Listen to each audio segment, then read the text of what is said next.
The cheapest crotch rocket money can buy is well under $2,000 at Walmart, and it actually looks pretty cool, but the price has me wondering, is this a toy or is this a real motorcycle that I'd feel safe driving on the road? I had to buy it so we could find out.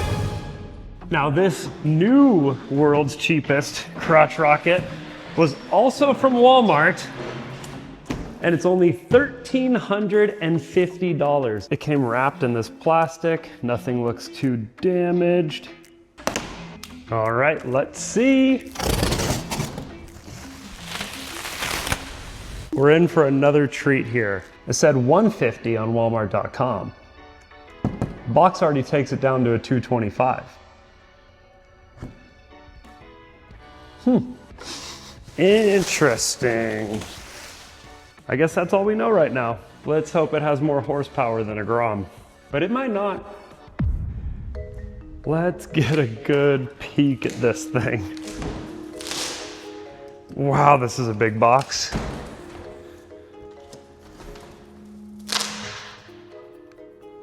It is a much larger bike than I was expecting. It's huge for a $1,300 motorcycle. Holy smokes. We have dual rotors on the front, I can tell already. Is it possible we found something actually good this time?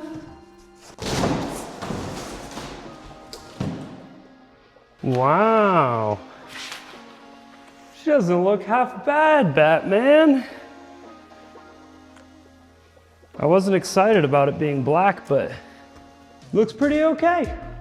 It's not even halfway out of the box, and it's pretty obvious what we got ourselves into here. We have fake carbon fiber exhaust tip. That's definitely plastic. We have a whole lot of room in these fairings with no engine to fill it. And what has to be the ugliest exposed air box we've ever seen. But that is just the beginning. Who knows what other goodies we're about to find.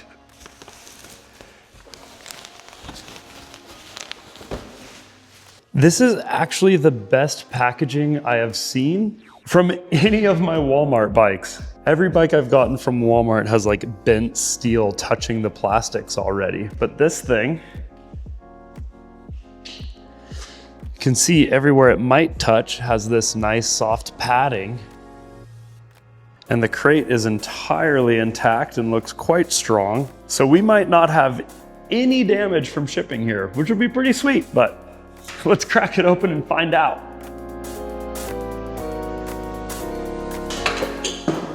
Whoop.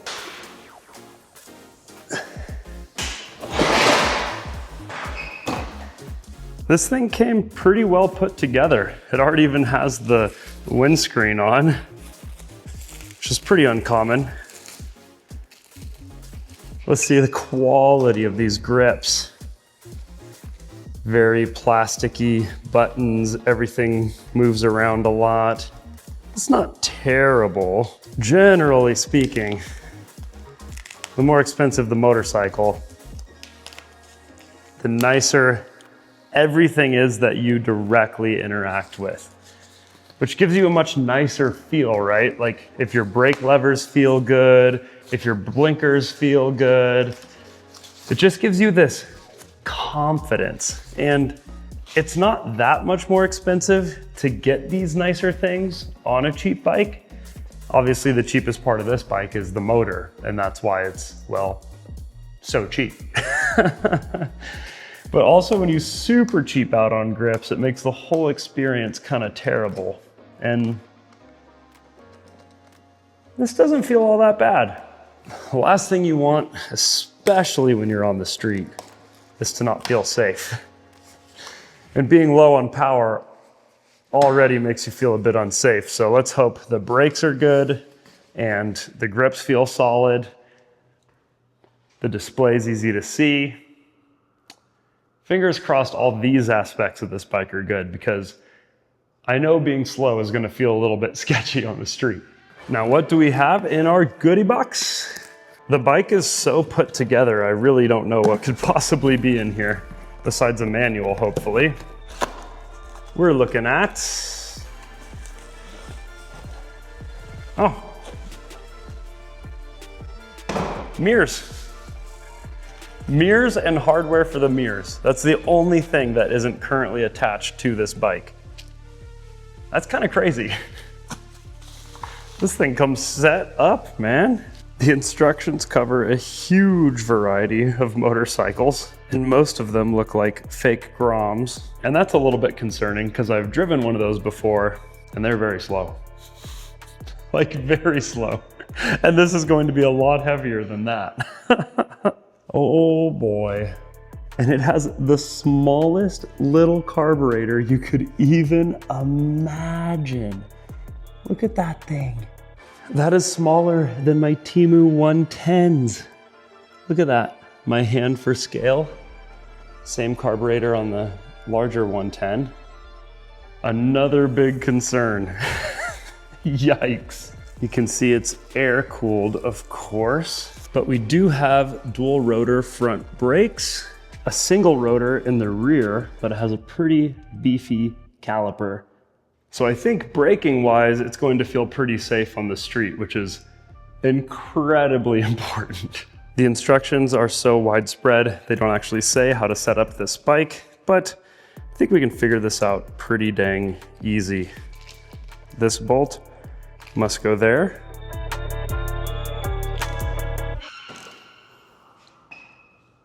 The more expensive version of the Wal-Mart street bike has bolts going directly into the triple clamp, and then this bit of the triple clamp goes into the stem, so it's a lot stronger. This one has an awkwardly placed hex key right there. It's a little bit weird to get to, especially with this, but it seems sturdy enough, safe enough, just not quite as reassuring as on the other bike. You do gain the benefit of adjustability, but I don't know, this is a weird setup. You can see why I wasn't super psyched on this positioning. You can see that this bar clamp isn't one piece with the bar. There's a weld right there, and that doesn't seem very strong. See that? I did a video buying the cheapest four-wheeler at Walmart, and the first thing that happened, I turned around in my parking lot and the handlebars ripped right off. That's one thing on something that goes pretty slow that's for off-road use. This thing, if you lose a handlebar on the street, woof, that's not pretty. Just look at these tiny little critters. Hopefully they're bright. You can see something that was kind of nice is they left the nuts on the wiring here. So you don't need to unplug them and rethread the wire. Figure out which way is left blinker, which way is right blinker. That was nice of them. These are pretty flexible. That might actually survive a small tip over. Not a big one. Maybe more of a bump into a branch is what that could survive. Let's figure out where the battery is. That also isn't included in the manual, but there's only a few places it could be. We'll hook it up, test out the blinkers, see how bright our headlights are, see if it cranks, then do ourselves an oil change so we can rip this thing. This video is sponsored by Upside, the free application that saves me money on gas, groceries, and restaurants. All that you need to do is open the Upside app. It'll show you the deals in your area, and then you just pay as you normally would. And when you're done filling up or grocery shopping or eating out, then you just go to the app and hit claim. And then it's real cash back to your account. No weird point system or anything goofy like that. People earn 3 times as much with Upside than other products. This includes loyalty programs and credit card rewards. $1 million is being earned by Upside users every single week. So what are you waiting for? Download the free Whatside app using my link in the description and use code Edwin to get an extra 25 cents cash back per gallon on your first tank of gas. You're gonna love it. It's totally free. Now back to the video. We have a little key here. Pops off this seat. It looks like there's enough room for a very convenient battery placement right there, but instead they go fully inconvenient where you need to remove this whole bit of plastics to access your battery right there. So many of these X-Pro bikes do this, and it's just like, so close to being more useful. Like, a lot of people throw their bikes on tenders, and you know, if you're only riding a handful of times a month or whatever, you throw it on your battery tender, you don't need to worry about anything. But if you need to remove a big chunk of your bike to throw it on a tender, that's not convenient. And I don't think there's any other way to really access it. You just have to put some leads out on it so you could access it here, but lame. Let's see how many bolts we need to remove to charge our battery.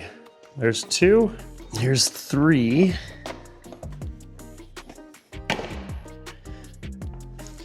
Three isn't bad, but it's not great. Holy, that's a pretty big battery for such a small motor. Okay, we should have power. And we should have some kind of lubricant in here. They just throw that in for shipping so your motor doesn't seize when it's, you know, at sea for 20, 30 days.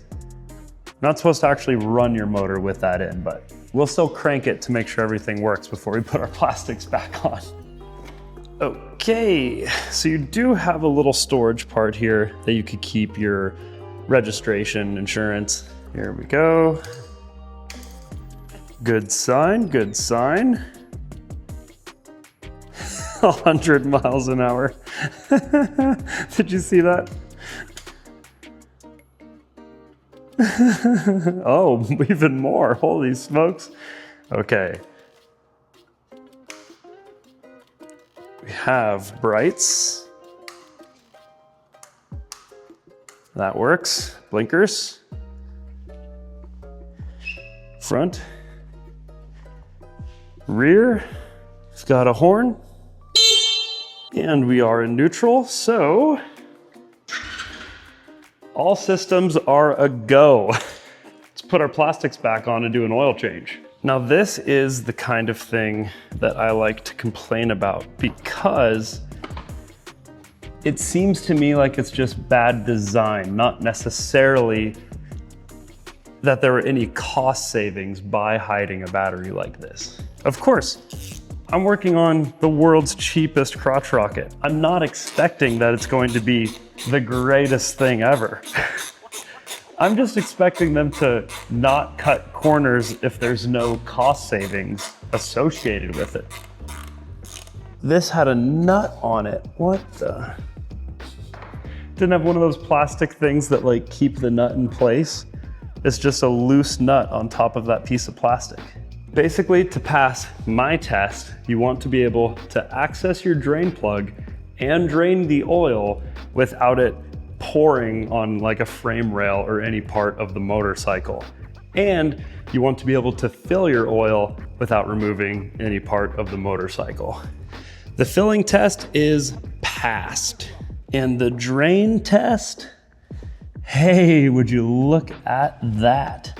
Some bikes literally drain directly onto the frame rail or onto the exhaust, which is obvious why you wouldn't want that. I have done some shopping recently. Should make my life working on motorcycles a lot easier.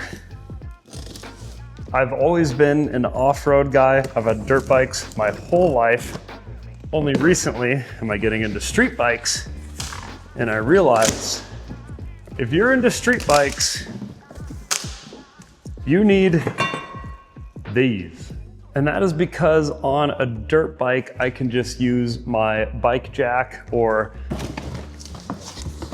bike stand, put the frame rails right on it, work on my bike, do oil changes, whatever I need to do. With a full fairing motorcycle, you can't do that. And on these cheaper ones, the exhausts hang out below it. So this just jacks it up from its axles, and then you have a perfectly level bike when you're doing things like draining out the oil, changing a tire, whatever you gotta do.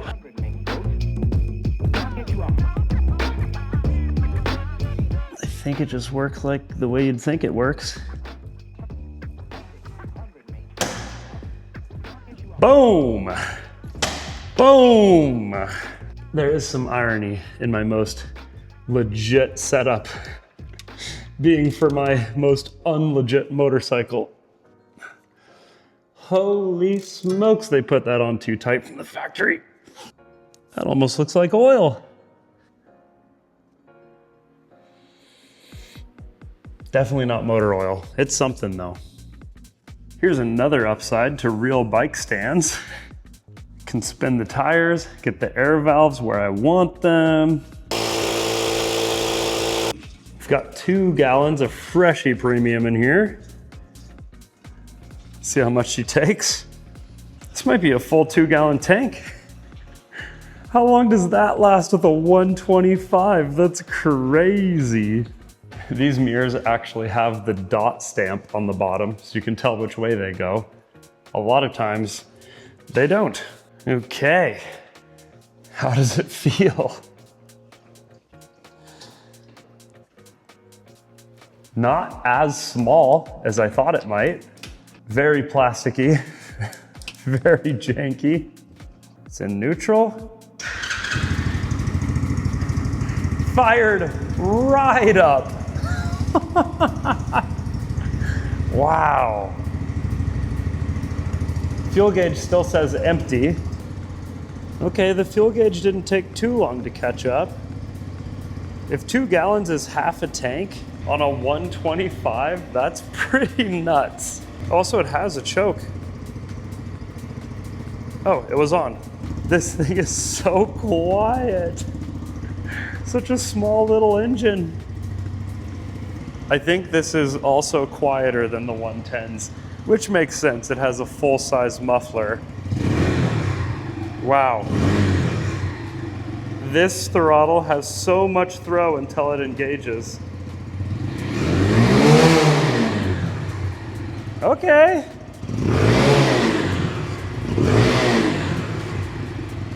I want to let it warm up and break in. I mean, it is in neutral, but it revved up a little faster than I thought it would. This might be a fun bike. Fun in its own super janky kind of way. 11K RPMs on a 125. Interesting. And since it's carbureted and not fuel injected, I do wonder what that's going to mean when I climb the mountain. On all my test drives with my motorcycles, I go up to the top of the local ski resort because it's super fun road, not a whole lot of cars this time of year. Should be a good test for this thing. Something's smoking.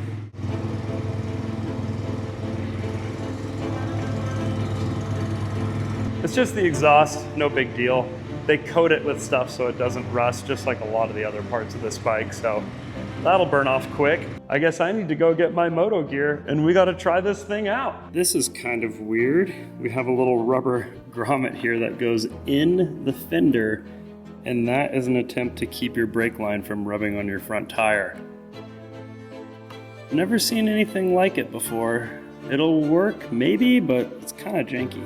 Well, I think our obvious next steps are remove these ugly stickers and then do a burnout, yeah? Do you have enough ponies to break traction, my guy? Please, please impress me. We gotta be at 3 gallons by now. Wow. I bet you that's a 3.5 gallon tank. This bike is really light and playful. I'm excited to get it on the street.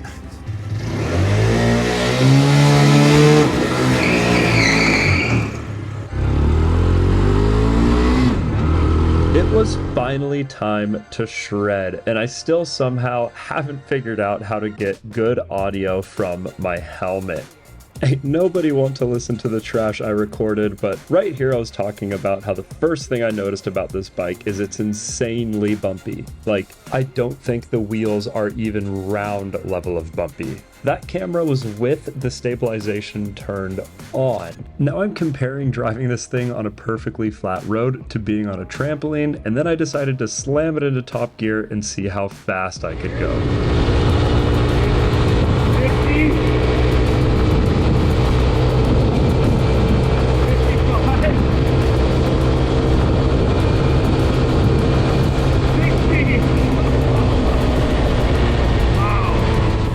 So that was 60 miles an hour, or at least what it said on the dash. I'll have to confirm that with my phone in a future video, because that would actually make it faster than its fuel-injected 200 version, which I kind of believe somehow. This bike is a lot quicker than I would have thought, and I wouldn't want to go any faster than that. The thing is just so bumpy, it's hard to even convey over video. There was a train, so I ended up having to go off to a gravel road, and as I kept shifting through the gears, it already seemed like the clutch was wearing out a bit. And I wasn't even being that hard on it, so this is weird. It's probably just something loose in the system, but it's still not confidence inspiring that that happened so early on. The bike did accelerate pretty smoothly, but every time you hit the brakes, it dives super hard. I think most of the weight is on the back in this bike, and the front suspension is incredibly soft. So as soon as you change the direction of that momentum, it is game over. Now, as I started to climb this beautiful road to the local ski resort, at times I was wide open in 4th gear, which is the highest gear on this bike, and I felt like I was just losing speed. Now that could be because the hill was just getting a little bit steeper, but I think it might have been because of the carburetor not keeping up with the new environment. I know that I've mostly said negative stuff about this bike so far, but you do have to keep in mind it's wildly, wildly cheap. But just because something's cheap doesn't mean you should buy it. The bounciness of this bike and the low power are not even the worst part.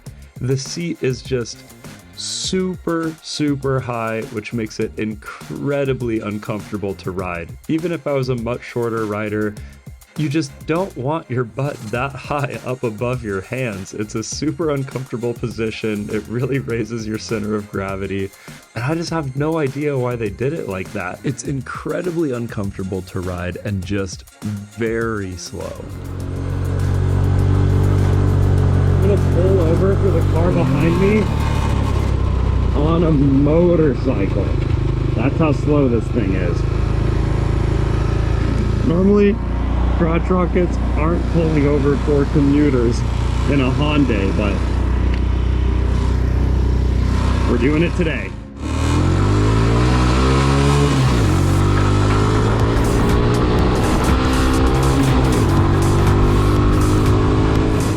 And by the time I got down the hill, the gears were already kind of sticking in between the gears. Like the neutral light would go on and it wouldn't really be a neutral, for example. You kind of have to shift up and down really hard and then wiggle it a little bit to find the gear. And this is a bike with 10 miles on it at this point.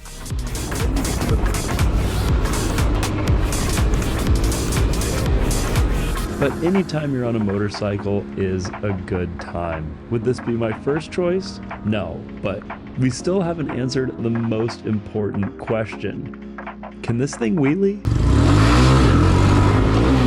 Okay. You can wheelie this thing. You can wheelie it. Oh.